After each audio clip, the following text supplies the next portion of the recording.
Bíblia Revelada, versão de Nelson, do Antigo Testamento Alfa. Gênesis capítulo 8. A nova criação começa novamente com o Espírito de Deus. As águas diminuem, o Espírito Santo, o especialista, volta a dar início a uma nova geração. Gênesis 1:2. Agora, como um vento que refresca aquelas águas quentes, novamente vemos a presença do Espírito Santo sobre a terra, soprando para que as águas comecem a diminuir. As águas lhe obedecem, pois desde o princípio elas estavam trabalhando com ele. Gênesis 1:2. O vento é o ruá de Deus soprando para diminuir as águas. Gênesis capítulo 8, verso 1. E Deus lembrou-se de Noé, e de todos os animais, e de todo o gado que estavam com ele na arca.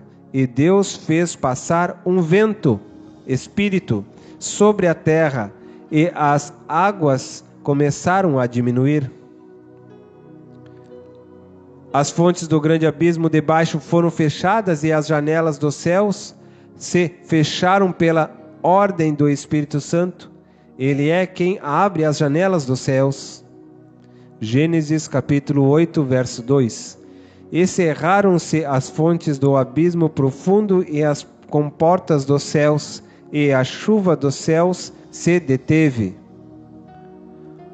O processo de regresso das águas aos seus lençóis, o efeito dos 40 dias de trabalho exterminador das águas de Deus, é visto após nossos atos de fé.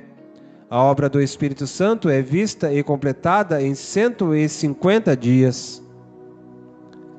Gênesis capítulo 8, verso 3. E as águas foram se retirando gradualmente, indo e voltando de sobre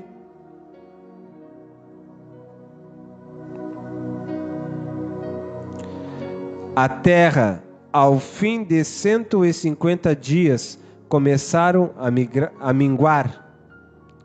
A importância do sétimo mês. Lembre-se do início de tudo. 17 de 2 de 600 dos anos de vida de Noé. O início da grande tribulação, 7 dias de espera, mais 40 dias de águas, mais 150 dias de evasão das águas. Agora estamos no início do fim. 17 de 7 de 600 dos anos da vida de Noé.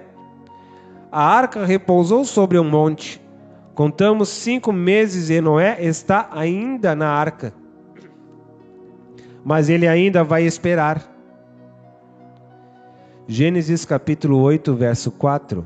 E no sétimo mês, no dia 17 do mês, a arca encalhou sobre os montes de Ararat, terra sagrada. A nova geração tem novo início de tempo. Ela começa com a invasão dos montes, com a visão dos montes. Lembre-se do início de tudo. 17 de 2 de 600 dos anos de vida de Noé. Agora estamos no início do fim. 17 de 7 de 600 anos da vida de Noé. 5 meses. Agora estamos na espera. 1 de 10 de 600 anos da vida de Noé. Apareceram os cumes dos montes, quase 8 meses. Gênesis capítulo 8, verso 5. E as águas foram retrocedendo e minguando até o 10º mês. E no 10º mês, no primeiro dia do mês, apareceram os cumes dos montes. Lembre-se do início de tudo. 17 de 2 de 600 anos da vida de Noé. Agora estamos no início do fim. 17 de 7 de 600 anos da vida de Noé. 5 meses. Agora estamos na espera. 1 de 10 de 600 anos da vida de Noé. Apareceram os cumes dos montes, quase 8 meses. Agora esperou mais 40 dias. O mau cheiro da morte passou. Gênesis capítulo 8, verso 6. E ao fim de 40 dias, Noé abriu a janela que tinha feito na arca. O exemplo negativo do corvo, o tipo dos anjos malignos. Um prato feito para o corvo, ele não voltaria mesmo. Ele tinha muita comida. O corvo se sentia mal na arca, semelhantemente a todos os convidados ímpios a comungar com os justos. Eles não têm alimento. O corvo jejuou durante 8 meses. Ele estava na comunhão da mesa do Senhor e se esbanjou com os sacrifícios do mundo. Gênesis capítulo 8, verso 7. E soltou um corvo que voando ia e voltava, até que as águas se secaram de sobre a terra. A tipologia da trajetória do Espírito Santo, as 3 etapas da obra do Espírito Santo, até a vinda de Cristo, os 3 estágios da vinda do Espírito Santo, Gênesis 1, 2, com Gênesis 6, 3. A pombinha é o tipo do Espírito Santo. Ela estava presente na tipologia. Ela era o vento que soprou para minguar as águas. Agora é a pombinha que inspeciona o novo mundo. A pomba é coberta de prata e tem asas de ouro fino amarelo. Salmos 68, 13. Gênesis capítulo 8, verso 8. E depois soltou uma pomba para ver as águas, se as águas tinham minguado de sobre a face da terra. Gênesis 1, 2. A primeira vinda e o primeiro retorno, a primeira saída da pomba, saiu da arca e regressou. Gênesis 1, 2, Gênesis 6, 3. Não encontrou lugar para pousar. Não pôde habitar no coração dos homens. Verso 9. Deus resolveu trazê-la de volta para o trono, mas o Espírito Santo não quis sentar no trono e ficou no meio das rodas. Sua unção é de movimento. A sua unção é de movimento. Ele havia estado eras incubando a terra, dando voltas. Ele preferiu estar no meio das rodas do trono. Ezequiel 1, 20 e 21. Havia regressado à terra, pois não havia encontrado lugar para pousar. Gênesis 1, 3, 6, 3. Contendendo com Deus por causa do homem, procurava repouso e somente encontrou em alguns homens. 7. Enos, o adorador e levantador de altares. Enoque, o profeta do arrebatamento e da vinda do Senhor. Jared, o homem que se converteu aos seus pais e salvou a sua geração do ostracismo profético. Matusalém, o homem Bíblia viva. Lameque, o profeta de um novo mundo. E Noé, o pai da nova criação. Gênesis capítulo 8, verso 9. Mas a pomba não achou descanso para a planta do seu pé, e voltou para ele na arca, porque as águas ainda estavam sobre a face de toda a terra. E Noé, estendendo a mão, tomou-a e recolheu-a consigo na arca.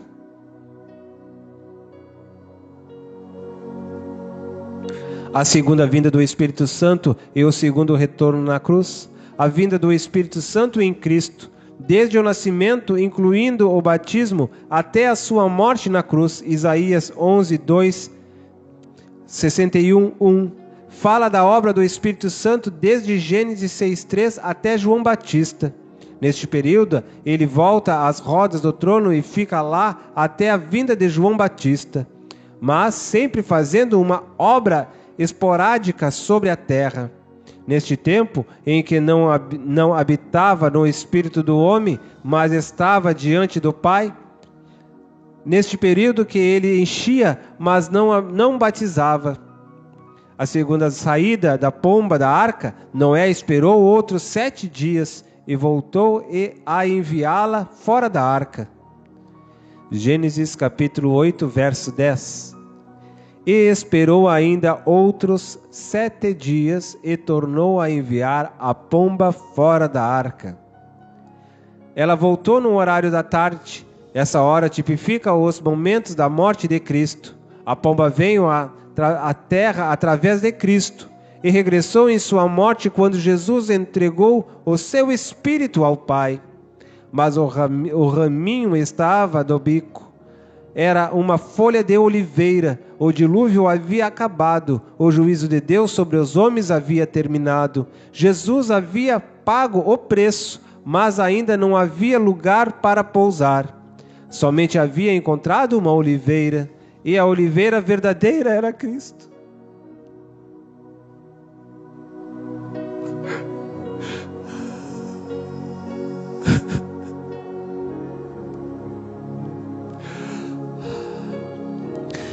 Gênesis capítulo 8, verso 11. Ao entardecer, a pomba voltou para ele e trazia no seu bico uma folha verde de oliveira. Assim soube Noé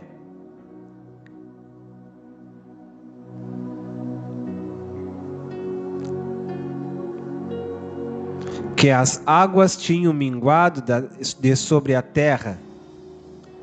A vinda do Espírito Santo para a igreja, Atos 2. A vinda definitiva do Espírito Santo em Atos 2, João 14, 16 e 17. A terceira saída da pomba da arca, mas não tornou mais a ele. É tipo do Espírito Santo que foi a resposta aos rogos profundos de Cristo diante do Pai. Porque o mundo não podia recebê-lo. Jesus tinha em mente Gênesis 6:3, mas ele veio para a igreja e não para o mundo. Veio ensinar a igreja como adorar, assim como ele havia feito com os querubins. Agora ele havia de fazer com a igreja. Veio estar conosco para sempre. A pombinha já não regressaria, a não ser com a noiva. Gênesis capítulo 8, verso 12. Então esperou ainda outros 7 dias e enviou a pomba, e a pomba não retornou mais a ele. A terra firme no novo mundo. A arca não é mais necessária quando já estamos em terra seca. A contagem do novo tempo. Agora era hora de tirar a cobertura da arca. Não precisava mais da janela. Quando estivermos vivendo no novo mundo, a janela não significará mais nada. Aleluia! Tire a janela se você já vive no novo mundo sobrenatural de Deus. Apareceram os cumes dos montes, quase 8 meses. Ainda esperou mais 40 dias. O mau cheiro da morte passou. Gênesis capítulo 8, verso 13. No ano 601, no mês primeiro, no primeiro dia do mês, secaram-se as águas de sobre a terra. Então Noé tirou a cobertura da arca e olhou, e eis que a superfície da terra estava enxuta. Observe que Deus passa a contar o calendário a partir da vida do justo Noé. Veja que a importância. Noé se tornou o calendário de Deus, pois o velho mundo deixou de ser a sua referência. Salmos 90, 12. De 17 de fevereiro de 600 anos de vida de Noé a 27 de fevereiro de 601 são um ano de 10 dias. Um ano para estabelecer um novo tempo, mais 10 dias. Veja que Deus recomeça a sua obra criadora e volta ao verso 10 de Gênesis 1. Gênesis capítulo 8, verso 14. No segundo mês, aos 27 dias do mês, a terra estava seca. A importância da unidade da família. Gênesis capítulo 8, verso 15. E falou Deus a Noé, dizendo: toda a família está convidada a enfrentar os desafios do novo tempo e do novo pacto. Evangelismo é multiplicação. A nova família deve sair da arca depois da sua completa salvação. A obra do evangelismo requer frutificar, fazer discípulos, viver no novo mundo que Deus preparou. Não podem ficar assistindo ao novo mundo, devem trabalhar para que a nova vida se multiplique. Gênesis capítulo 8, verso 16. Sai da arca tu e tua mulher juntamente contigo, e teus filhos e as tuas mulheres de teus filhos. Todos os nossos bens são convidados a cumprir o propósito para o qual foram salvos. Todos os meios necessários para a obra do evangelismo, de reprodução e de discipulados são necessários. Deus usa tudo, Deus usa a todos os nossos recursos que Ele mesmo preservou. Gênesis capítulo 8, verso 17. Todos os animais que estão contigo, de toda a carne, tanto aves como gado e todo réptil que se arrasta sobre a terra, força-os a vir para fora contigo, para que se reproduzam abundantemente e frutifiquem e se multipliquem sobre a terra. O maior instrumento de evangelismo é a família unida e obediente, mas também o maior instrumento de escândalo contra o evangelismo é a família. Gênesis capítulo 8, verso 18. Então saiu Noé e com ele os seus filhos, a sua mulher e as mulheres de seus filhos.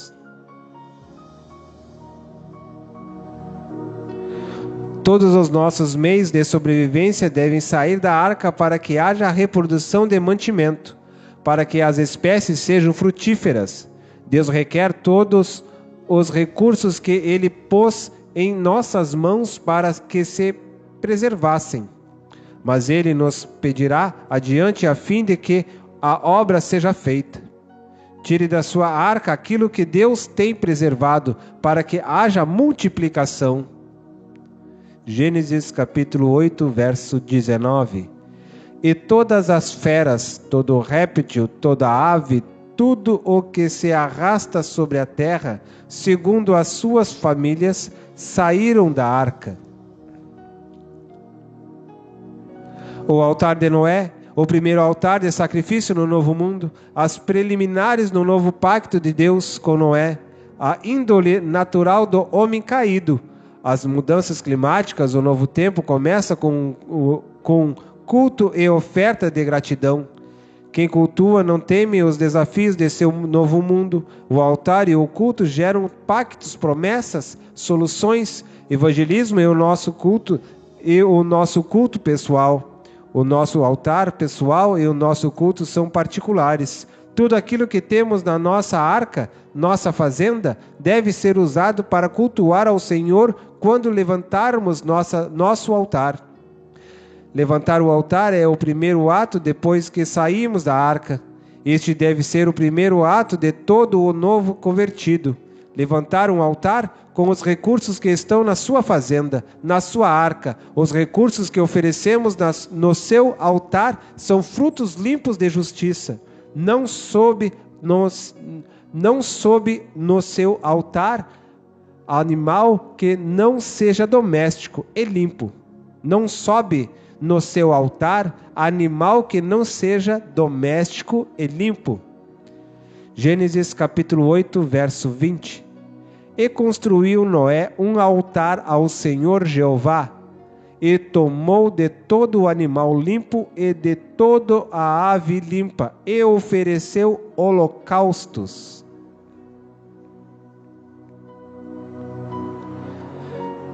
Sobre o altar. O pacto termina com promessas. Deus sentiu o cheiro suave, pois até aquele momento somente o mau cheiro da terra subia. Noé agradou o coração de Deus quando ofereceu o cheiro suave ao Senhor. Tudo na vida começa com um altar. Esta é a grande atitude de Noé. Todos os grandes homens da história bíblica começam a sua vida vitoriosa com um altar. Lendo a história de Isaac, vemos um homem completo. Ele levantou uma tenda, um altar e invocou o seu Deus. O homem precisa ter sua igreja, seu Deus e sua casa e seus servos fiéis. Gênesis 26, 25. Deus não amaldiçoará a terra por causa do homem. Deus não ferirá todo o ser vivente de uma vez. Deus sabe que a imaginação do coração do homem é má desde a sua meninice. Paulo fala deste tempo, Romanos 7, 9.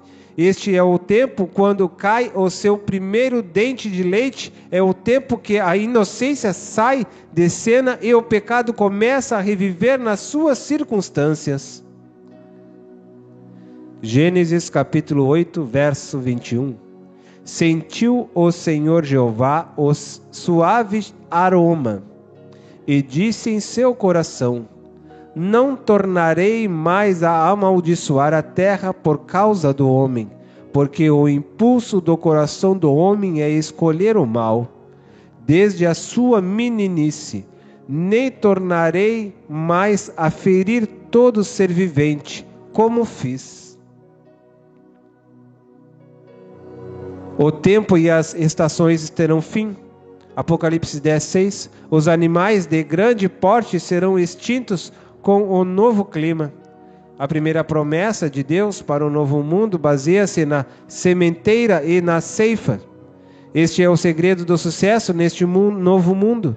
Semear e ter certeza de que se ceifará. Em todas as áreas, devocional e profissionalmente, é o mesmo segredo. É a mesma lei para todos. Assim a terra experimentará novas estações e o clima de Gênesis 2, 5, 6 deixa de existir. Em Cristo podemos experimentar novas estações. Semeamos, colhemos, podemos trabalhar no verão e descansar no inverno. Nesta arca não tem âncora, Noé. Nesta arca não tem motor, Jafé. Nem porta, somente há uma janela, porque a saída é para cima. Os corvos que saem dela não voltam mais. Somente as pombinhas voltam com o ramo que anuncia um novo tempo. Gênesis capítulo 8, verso 22. Enquanto a terra durar, não deixará de haver sementeira e ceifa, frio e calor, verão e inverno, dia e noite.